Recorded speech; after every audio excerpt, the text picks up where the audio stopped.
To everybody that's at home, zooming in. Hopefully they can hear us and see us. We have a nice presentation tonight. So I'd just like to welcome everybody to the Serenoa chapter of the Florida Native Plant Society. October already, I almost said September. I missed the September meeting, but here we are in October already. So we're still working on our hybrid meeting. Thank goodness we have Allison Bishop here, who is our Zoom expert, our computer expert, and she's been a big help getting the meeting going here. Also, we're fortunate to be able to have these in-person meetings here at Selby Gardens. You know, beautiful Selby Gardens is going under this renovation right now, and but they're working with us, and hopefully everybody got in okay. Dan Johnson's out there at the gate working with us, so they've been very hospitable for getting here. The sun just went down just a few minutes ago, right at 7 o'clock, I think. So it was, if you didn't get to see the sunset, it was beautiful tonight. So Selby's really making some progress here. We have a beautiful room, and the gardens is really transforming. It's exciting to see the progress out here at Selby Gardens. But the meeting tonight is Miri Hardy, and also the field trip Saturday out to Myakka. Paula Benshoff is going to be leading that. If you haven't signed up, we were doing the meetup. I think everybody is familiar with that now. Still a few glitches maybe for some people, but we're getting everything worked out pretty much. So anyway, let's see. Miri Hardy is, I'm just going to read this off here, as she's recently, Miri Hardy, she's a PhD in Sarasota, Florida based, an entrepreneur with over 25 years of academic and global business experience. She's been in Sarasota for about 14 years, since 2014. She holds a doctorate in social psychology from Washington University. So she's come a long way to be here in Florida with us. So she's happiest when exploring Florida's wild lands. She likes to bike, hike, and capturing the beauty with her, sorry, Marina, beauty with her camera. Sorry. But we're glad to have Miri here tonight. So I'm going to turn it over to Miri. Yay.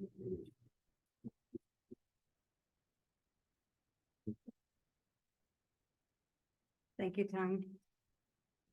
It's a good meeting that starts with a lot of hugs.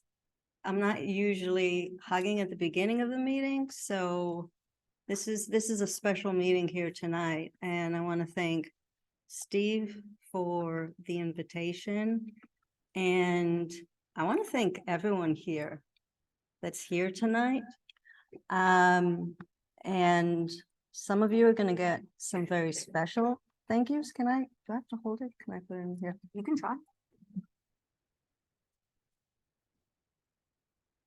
Can you hear me? We can probably hear you. Just yell out. Can you hear me now? Yes. Okay. All right.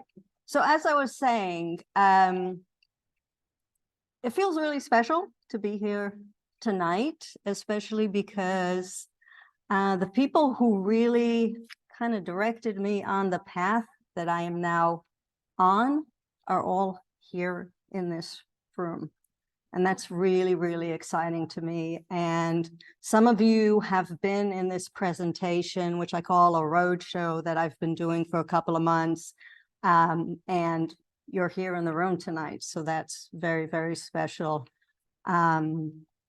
So what I'm going to do here today, figure out which monitor I'm working.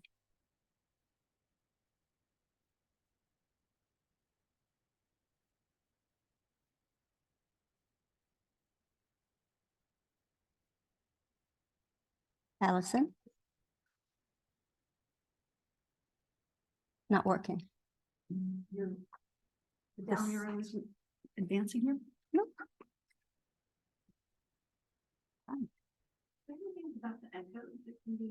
Yeah, Oh, there's a your bit of screen an share echo. is paused. Right. So Here. you're saying, we're going to try and deal with we've got a little echo here, so we're going to just try and deal with it real quickly. Do you think it's You have to press function. And then all the way down. Can I mute it? Yeah, Okay. I should fix it. We still have an echo? Yeah, still have an echo. I'll stand a little further away. Does that help? No, I think actually it's better if you stand closer to see if we can hear you. I'll stand really close. Is that better? Okay. Is it better if I hold my, I will hold the microphone. Okay, so what I'm going to talk to you tonight about is how I ended up being the executive director of Friends of Myakka River, and a little bit about Friends of Myakka River. And then I'm going to tell you a little bit about a really fascinating restoration project that is currently ongoing and has been ongoing for a good long while at Myakka River State Park. And then I'll answer some questions you might have. One of the questions that I've already received multiple times here this evening is, so you're going to tell us about plants? And I said, yeah, kind of, sort of. What I'm going to tell you about is perhaps more of a big picture. I mean, you are all here today because you love plants. And a lot of us, all of us who are Friends of Myakka River, we really, really love Myakka. And I want to tell you more about that love and what we're trying to do right now to connect folks such as yourself. Many of you already actually are connected, but to find meaningful ways for you to support a place that is very important to many of us, and that many of us feel desperately needs our help right now. So typically at this point in the presentation, I ask folks how many people have been to Myakka River State Park. So show of hands. Yeah. Yeah, and then usually I ask how many people have been in the past month, and not many hands come up. But again, you guys are special. And how many people have been in the past week? Yeah. So Tom mentioned that I moved to Sarasota in 2014. And like many, of course, I came to visit Myakka River State Park because that's where you go to see the American alligators. And I didn't go for a good long while. And then I heard about this really fascinating place called Deep Hole in the Wilderness Preserve, and a guy named Steve took hikes down there. And I went down on a hike with Steve, and it was pretty impressive.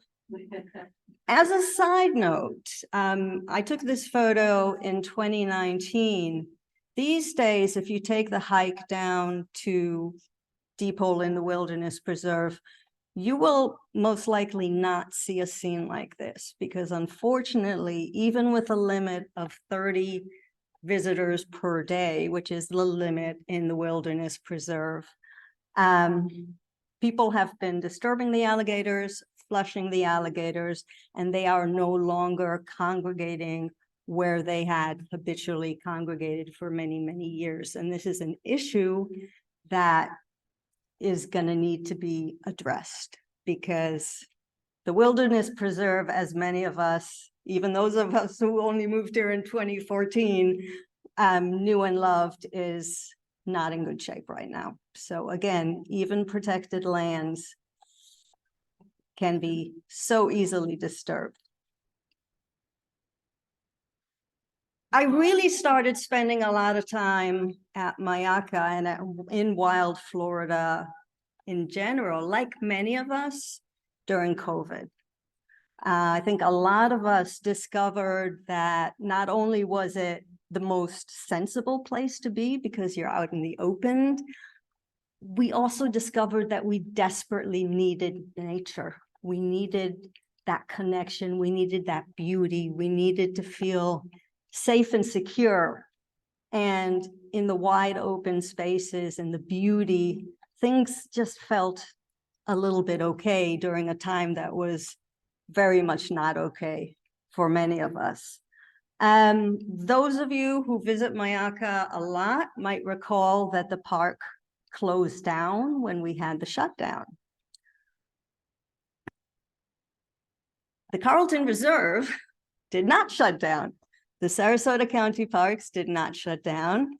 And many of us discovered the Sarasota County Parks as well. And they were marvelous playgrounds to explore and spend hours and hours and hours, which is something that I very much enjoy doing. And that is when I discovered really deep into wild Florida and everything it has to offer. When Myakka reopened, I already had that bug of exploring off the beaten path and going into the backcountry. And I truly discovered the back country of Myakka and the dry prairie. Now, I had already been spending a lot of time at Myakka River State Park, and in my explorations, I came up with a lot of questions. By training, I'm a researcher, so when I have questions, I look for the experts. And at Myakka River State Park, those were the park rangers. And whenever a ranger didn't have an answer, they'd say, have you read Paula's book? Have you read Paula's book? And eventually I read Paula's book and discovered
oh, is it muting itself or was it just muted? I muted the microphone to the computer so that we hear the echo, but then they wouldn't hear you.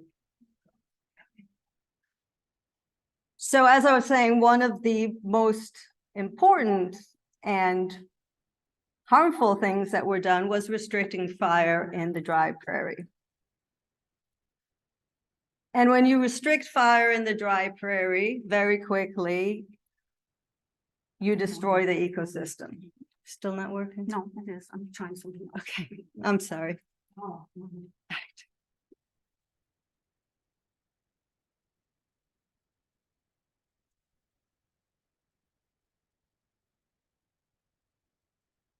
Right, so there I am biking through the dry prairie one day, and I discover a flower that I've read about in Paula's book, the magnificent pine lily. Pine lily? Yeah.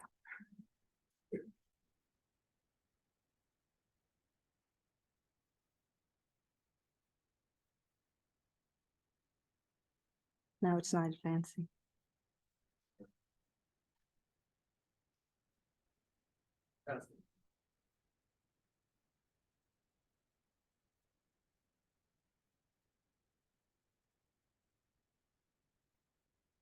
So one thing about exploring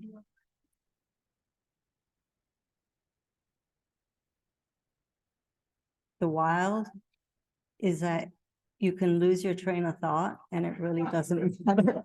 When you're doing a presentation, on the other hand, and you get disruptions and distractions, it's not that easy. So, what? Okay, no, I'm still in the dry prairie. I'm still getting my Zen back. So, I mean, seriously, that was the one thing that was so amazing for me, because I am, like many of us probably, a perfectionist. You got your routines, you stick the routines, you know what's coming next. And when you kind of lose your train, you lose your path, you know, you're suddenly lost. And I got lost many, many times in the backcountry, and I didn't know where I was, but I knew that I was in a good place. And eventually I found my way out. And it was something that, for me, I'm a city girl at heart. It was something I had never experienced. And understanding the place to the level that I could, because again, I am no expert. You know, you guys are the plant experts. But feeling part of something so huge and delving into the history and trying to understand the changes and trying to understand the work that needs to happen to keep that place healthy, which is, again, the conversations with the rangers that were so meaningful.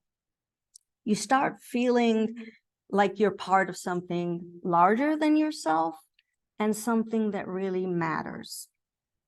And you start feeling love for a place, which is something that I personally had never really experienced before.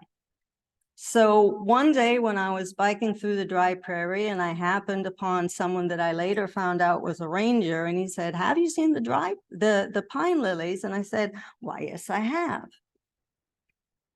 That felt like a significant moment that ended up being extremely significant, because when I bumped into him again, and he was in uniform this time, and I said, "Hey, you got to do something about your map because it really isn't that great." And he said, "Well, you're the pine lily lady. Maybe you should get involved." And later he told me that he gets a lot of people complaining about stuff in the park, but if you've noticed the pine lilies, maybe he'll listen. And he connected me with a nonprofit organization that exists to support the park, named Friends of Myakka River. And he thought maybe I could get involved with them because the organization was at a point where they were looking to grow their support of the park and connect with the community in a way that resonated with how the organization had operated in the past. The organization was started in 1994 by Dr. Miri, and at its roots, it is an extremely grassroots-oriented organization, which is community-driven. So the hope was to kind of re-energize and get folks involved, because again, as I started off saying, the sense was the park needs our community support now more than ever. All you have to do is drive out to the park. Doesn't matter if you're taking Fruitville or State Road 72. Development is encroaching, and it's encroaching fast. I heard someone say the other day that very soon any empty land in Florida is either going to be conserved or it's going to be developed. There's going to be no empty land left. And that's kind of scary. So anyhow, Friends of Myakka River exists to support Myakka River State Park and the wild and scenic Myakka River. Together, we're protecting and sharing Myakka's magic to the benefit of future generations and our own. I'd like to quickly go through just a couple of initiatives that we've been working on this year, just to give you a sense of the things that we're doing. This year, we focused on supporting environmental education in the park. Some of you might be familiar with the LIFE program, which is Learning in Florida's Environment. It's an IFAS program where basically they bring school kids to various state parks and teach them about Florida in Florida's environments. And it's a really fantastic program. Unfortunately, schools that can't afford the busing don't go. So in this fall, we are actually paying for 11 field trips from District 1 schools. And the kids are going to come out and be able to learn about Myakka at Myakka. And we also just purchased 3 additional telescopes and some nets to fish out some plankton. So that's exciting. Another thing that we've been focusing on is continuing to grow a program some of you here have participated in. We call Bike Myakka for Good. And it offers the community an opportunity to give back to the park while learning about Myakka. So in a nutshell, people show up, we go on an interpretive bike ride, you know, we learn something about the park, and then we give back to the park, typically with an invasive plant pole project. And as I'll mention in a bit, we're kind of thinking about something we might do a little bit differently next year that I think a lot of you might really enjoy doing. And then we have lunch together because you gotta eat, and it's a great way to build community. What I'd like to talk to you about now is a really exciting project that has been going on in the park for many, many years now. As you all probably know, when we do not impact natural communities, they self-manage quite well. The problem is natural communities in Florida have been impacted quite extensively, and the natural communities at Myakka River State Park have been impacted for many, many years.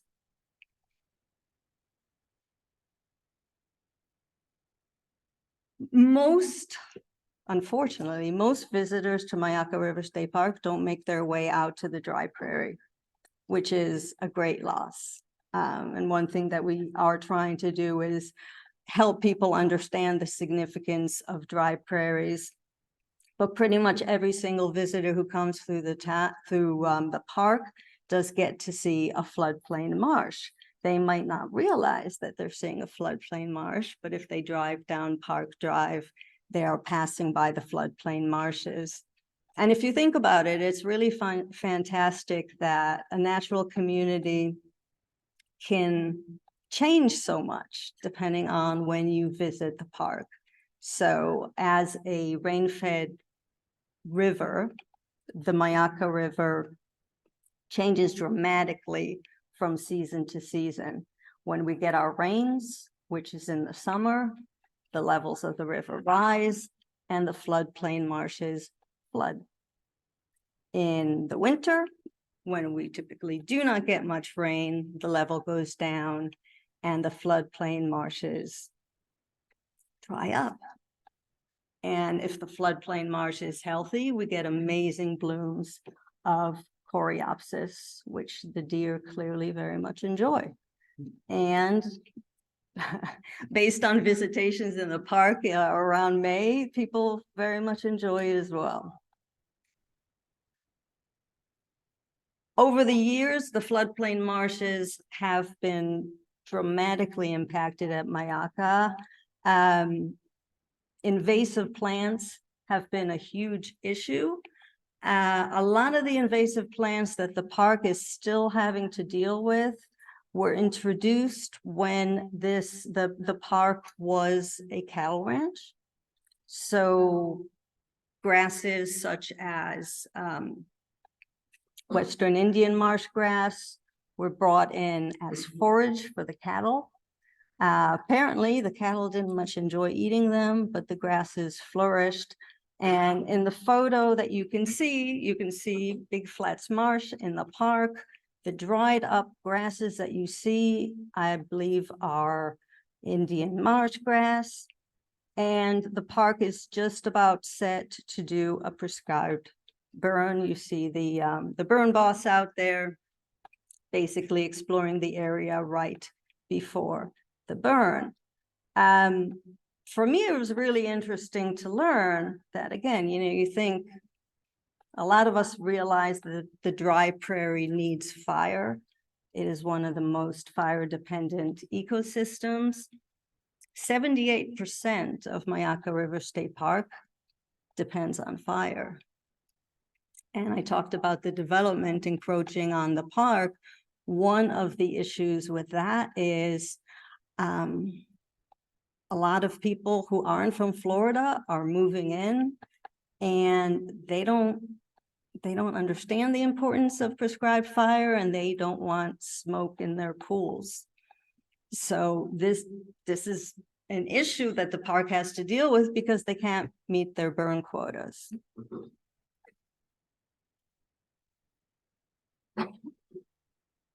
Hydrology is such an important thing to understand when it comes to how the resource is managed at Myakka River State Park. In the 1930s, when the Civilian Conservation Corps built the park, the idea was to turn the Upper Myakka Lake into a fishing pond. Again, I talked about the Myakka River as being rain-fed, and the levels changing dramatically from season to season. If you want to have a fishing pond that is doing well in the winter, when the water levels are typically low, you put in a dam. And that's what they did. That had really, really dreadful implications for the lake and the wildlife and the plant life. As you can imagine, very quickly, the sandy bottom of the lake became sludgy and filled with rotted materials. A lot of the marshes and the plants obviously depend on the drawdown of the water and the gradual change, and that was not happening. Wildlife, manatees could get stranded.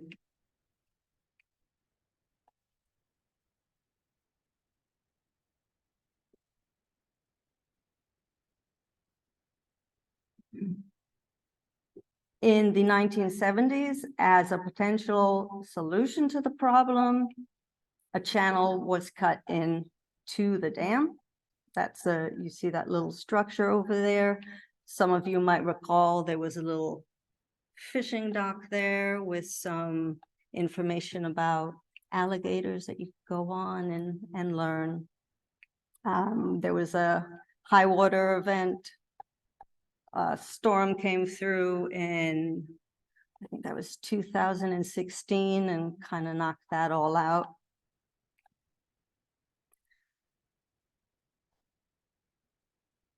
And in 2022, in an important improvement to the hydrology in the area, the weir was removed.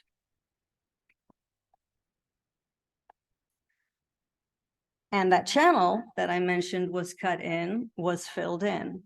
And it's really impressive actually to kind of see this image of how much space, the size of that channel, but also how much bare land. And you're all plant people. So you're looking at that and you're thinking, plants need to go in. So restoring that habitat was obviously a critical thing to do. And one of the first steps was to put up fences, because the park obviously is there to manage the resource, it's also there to offer recreation. And with people trampling areas, that is one way, unfortunately, that habitats get degraded by people walking through and destroying plants. So the signs went up, the ropes went up. And what was fascinating to watch is how quickly the wildlife responded to those changes. Very quickly, the alligators, the wading birds, they all realized, okay, the humans, they're not approaching anymore. And what was fascinating to see is, again, all the wildlife congregating on both sides of the river. And if you think about it, to have a healthy habitat on both sides of the river, you need the wildlife on both sides of the river. And then the planting began, and this was actually a collaborative effort with the Conservation Foundation of the Gulf Coast and the Florida Department of Environmental Protection.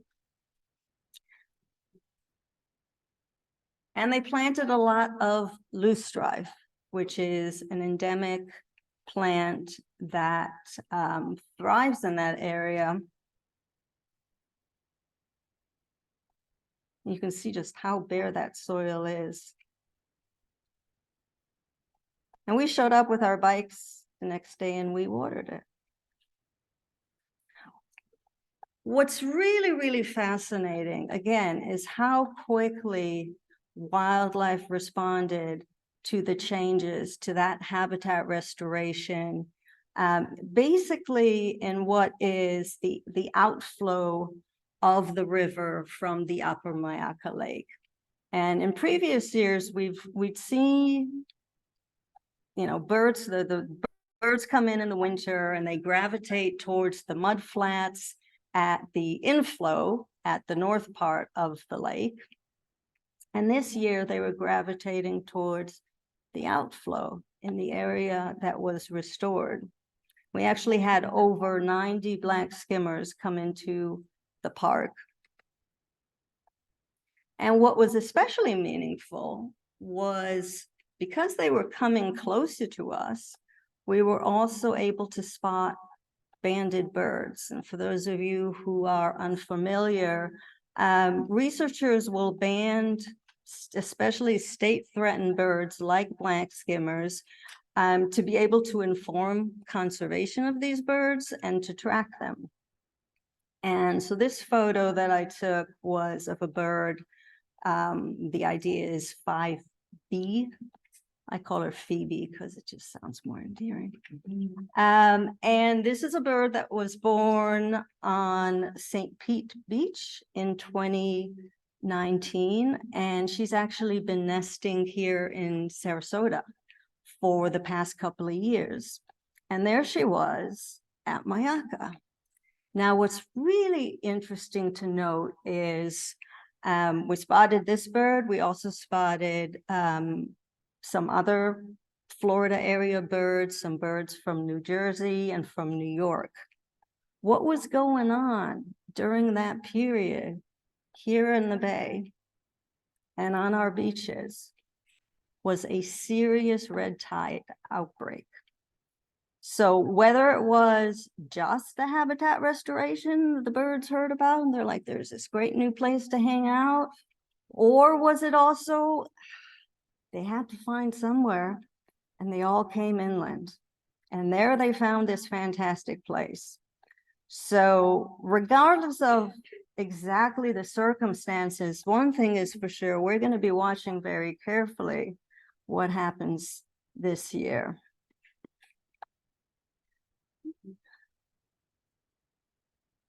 One thing I wanted to share with you is something that we're talking about for next year. And that is giving some love to some native plant demo gardens that we have in the park. I was mentioning to a couple of you at the beginning, before I spoke, was it last week or 2 weeks ago? Tom and myself, and 2 weeks ago, Tom, myself, and Lee Amos were on a panel about native and invasive plants that Steve moderated. And we kind of got into a conversation about natives and wild Florida. And one thing that I mentioned is that as a result of the time that I've been spending at Myakka and other wild Florida places, my aesthetic of what beauty is has really changed. I used to like everything very manicured and very orderly and symmetrical, and now I see the beauty in just chaos sometimes. I mean, and it has affected what I do at home. To the point that Tom said, Miri, it's okay, you can cut down some of the vines. Even native plants can be controlled. It's okay. And helping the public understand, well, just enjoy the beauty in the wild, and enjoy the beauty in the nature, and enjoy the beauty in Myakka, and also understand perhaps the habitats at Myakka that maybe are beautiful, but aren't how they're supposed to be. And that was kind of a big shock to me, to realize, if you're biking up North Park Drive and you're really enjoying that kind, the shady hammock. And then I don't remember who told me, but maybe it was Charlie. He's like, that those trees aren't supposed to be there. And I'm like, oh, but I like it. And so many people will say the same thing. All those trees with, like I learned, from Paula, it's like, look what's growing underneath it. And that'll tell you, those are the clues. Look for the clues. And the clues are fascinating. And the clues can help us understand, that the whole adage of the right place, the right plant in the right place. But there is also place, even at a place like Myakka River State Park, to help people bring a bit of wild Florida home. And to that end, something that Dr. Mary Jelks was really, really passionate about was helping people understand the plants. And you can do that effectively with small little demonstration gardens. And there are demonstration gardens at Myakka. They're not in the best shape right now. So our hope is over the next year to whip them into shape, and also build a community of people who want to keep those gardens going. Because again, as we all know, the challenge is you do something, and then if nobody takes care of it, then the invasives come in, and plants that aren't supposed to be there come in. And as Paula mentioned to me the other day, we really need to burn that dry prairie at the entrance to the park. So these are all things that we're talking about doing, and my hope is that some of you would like to get involved in that. And other than that, I invite you, if you're not already, to follow us on social media.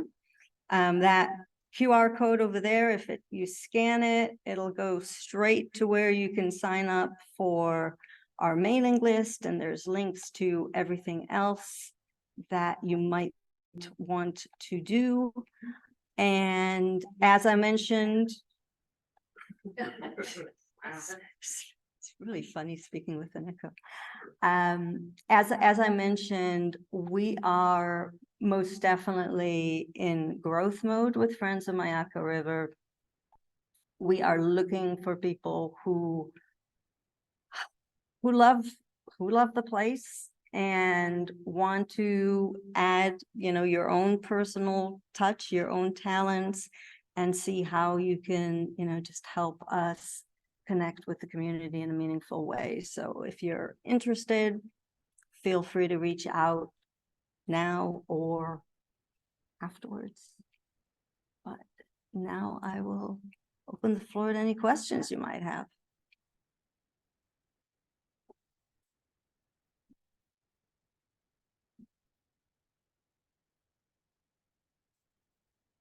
I'm not sure if this is your territory as much, but sort of interested in the response to the weir. I mean, I've seen some stuff on Facebook.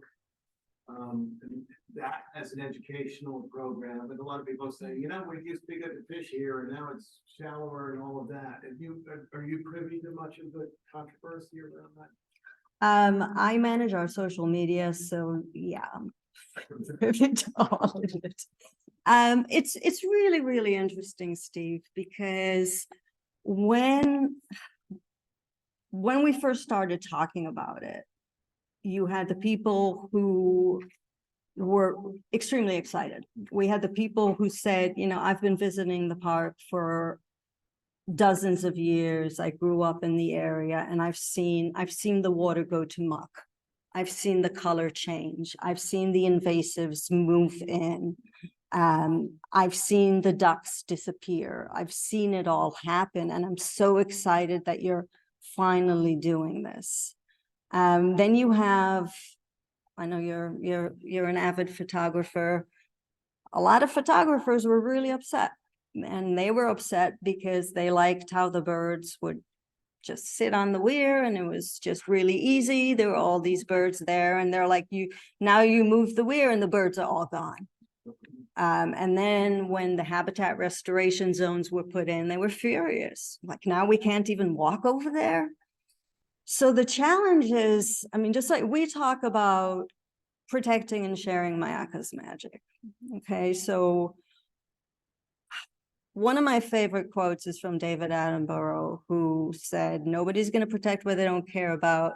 Nobody's going to care about what they've never experienced. So you want to bring people in to experience the place, but by bringing people in, you're also potentially destroying the place. So there's that constant conflict between bringing people in, but doing it responsibly.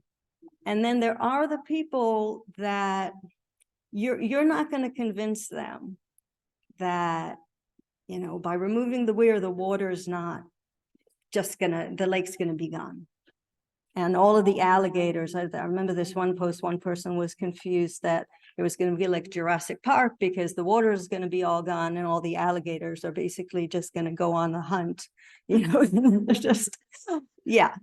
And then, you know, so you can bring out facts, you can bring out the studies that were done, you can bring out all the benefits that it's going to bring. You can talk about the fact that there's a shoal immediately south of where the weir was, what that really, you know, is controlling the water levels more than the weir did, and they don't want to hear that. So yeah, does that answer your question?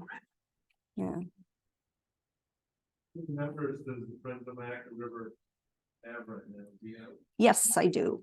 We have 384 members. And I'm proud to report that we have gained over 200 members in the past 2 years. Yeah. And a lot of it is, I think something that the board realized is that people do want to be involved, but they have to have something that they feel like they're contributing to. One thing that we started doing that is really very exciting is, in addition to the Bike Myakka activities, again, you start from something that you love, right? You know, you all like plants, you do a lot of plant activities. We started with the biking activities because it was something that I was passionate about, and it was COVID, and those were the kind of things that you could do. You know, the first event that we did actually was, we called it Bike Myakka Day. So we just put together, I mentioned my grumbles about the map, you know, the answer was make a better map. So I did. And we had a bunch of different bike routes, and people came out and they went on a bike ride with their friends, and we had an interpretive scavenger hunt, and people had a great time. And the board got excited and they said, wow, people are enjoying this. Yeah, you were there, Steve. You know, it was a good time. People are enjoying Myakka, enjoying wild Florida. So we kept on going from our Bike Myakka for Good monthly rides. We kind of got a core group of people who kept showing up and kept wanting to do more. And it was interesting because when the park closed because of the hurricane, a lot of people wanted to help out, but is really, those of you who have government jobs know how challenging it is to bring civilians when, you know, there's just all these issues, especially in a closed park. But a lot of our regulars were asking to contribute, and there was an opportunity to come in. I think one of the campgrounds always gets flooded. So the fire rings were all rusted out. So they needed to install new fire rings. And I said, we can do that. We can do that. So hey, you were there, Steve. It was fun. Yeah. So, 12 of us showed up, and in an hour and a half, we banged it out. And the Rangers was like, wait, what, you done? Like, yep, got the job done. And one of the assistant park managers was very impressed. He's like, okay, let's think of some other things these people can do. We got people who want to work. And another COVID related thing, a couple of the ranger residences were damaged in the flooding. So the state, I think from FEMA, they got some Connex containers for storage. And once the residences were restored, the park had these Connex containers, which, you know how it is, immediately the shed was full and they needed more. And the Friends agreed to purchase a couple of more Connex boxes for the park. And I was chatting with the assistant park manager, and he said, do you think you can get us some paint? It'd be nice to paint them. They're all used Connex containers and it's kind of looking not so great. And I was like, yeah, we'll get you the paint, and how about if we paint them? So we showed up, 12 people, and we painted them. And then we started talking about the section of the birdwalk that got damaged by the storm. And it was just sitting in the shop area in the park, which is where, they get all the work done. And we showed up with our screwdrivers and our drills, and we dismantled the pieces of the damaged birdwalk into boards and screws and made nice little piles. And some of those boards have already been put to use to build new structures in the park. So it's good. It's exciting. And the sentiment that I hear over and over again, it feels good. A lot of us, it feels good. It felt good for me when I first got involved to feel like we're making a difference. A lot of us have limited time. We're doing a lot of different things. So being able to come in and do a finite thing, you put in 2 hours, put in an hour and a half, and you feel like you've made a difference. So what we are trying to do is give folks a lot of opportunities like that to make a difference, while also reaching other people through conversations like this, or through the social media, or through topical articles in the Observer that we've been doing on a monthly basis. And through, again, just opening up the floor to other folks who want to come in, who have an area of passion, an area of interest. I know, Steve, we've been talking about, having one-off programs where it's a topic that people can learn more about, that's related to what's going on in the park or a part of the park. Just get people connected so they care and want to protect the place. Yeah. I think there might be some questions in the chat.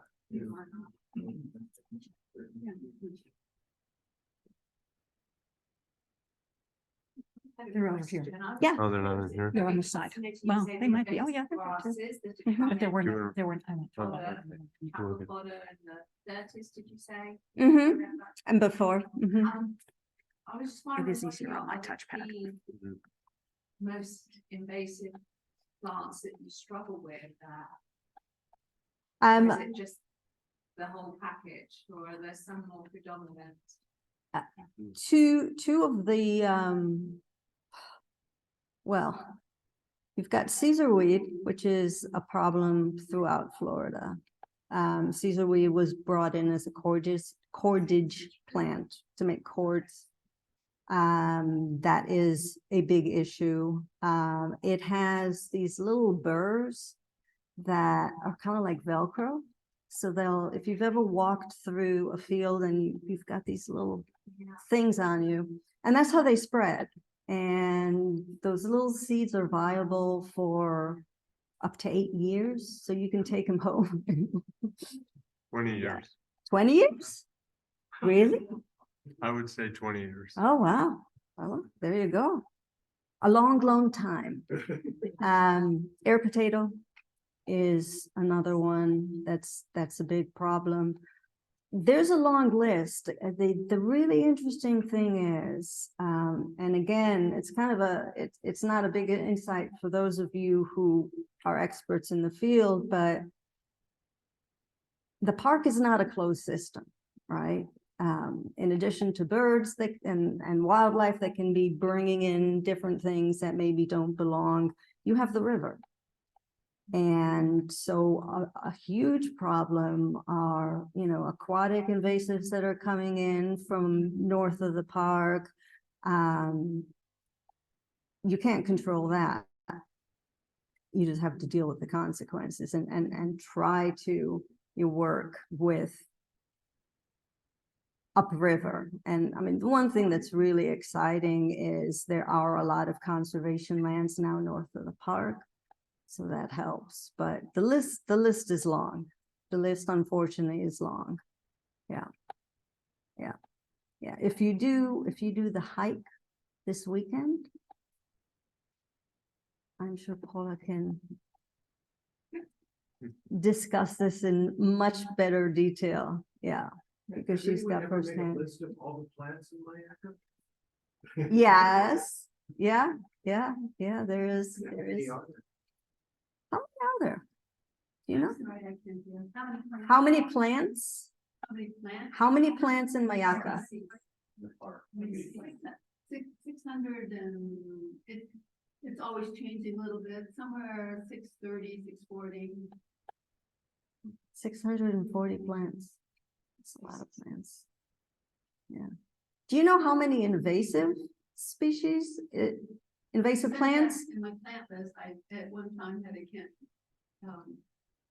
in the beginning of the plant list, I believe I put the percentage of it, but I don't remember the number. The Paula's plant list is available in our gift shop. Not Paula, Jean Huffman. Jean Huffman's. Jean and I did it together. She Jean was- and Huffman's plant list. Dr. Jean Huffman. Dr. Jean. Dr. Jean Huffman and Paula's list are in the gift shop. Yeah. Well, thank you very much. I think it shows that it's very important for organizations like the Friends of the Myakka River. The parks seem to be somewhat underfunded in Florida a little bit, and the Friends of Myakka River State Park and different parks friends, I think, are very important for their support, you know, and it's a great way to get involved. I think on a local level too, to get out there to your parks. I mean, it's such a beautiful area out there, and to get out there with all these like-minded people to help out removing invasives, or to go for a bike ride, or just to go photograph birds out there, or the abundance of alligators. It's a special place out there. So thank you very much, Miri, for taking up the reins and getting more people involved in the park out there. So thank you very much. Thank you all for coming. We have our plant raffle back there and some literature. If everybody, we'll give everybody maybe 5 more minutes and then we'll call the auction off over there. So Shelby's got it well lit out there. I think if you found your way in, you can find your way out. And Paula, on the field trip on Saturday, do you have anything you want to Yes, I do. How about we meet at the visitor center? meet at the visitor center? And then we'll- Cars, we go to Pine Level Road. Okay, all right, so, and it's 9 o'clock, right? Yeah, 9 o'clock. 9 o'clock, meeting at the visitor center at the entrance off State Road 72 at 9 o'clock, and then we'll go from there. So, all right, well, thank you all for coming tonight. Thank you all for zooming in tonight. So.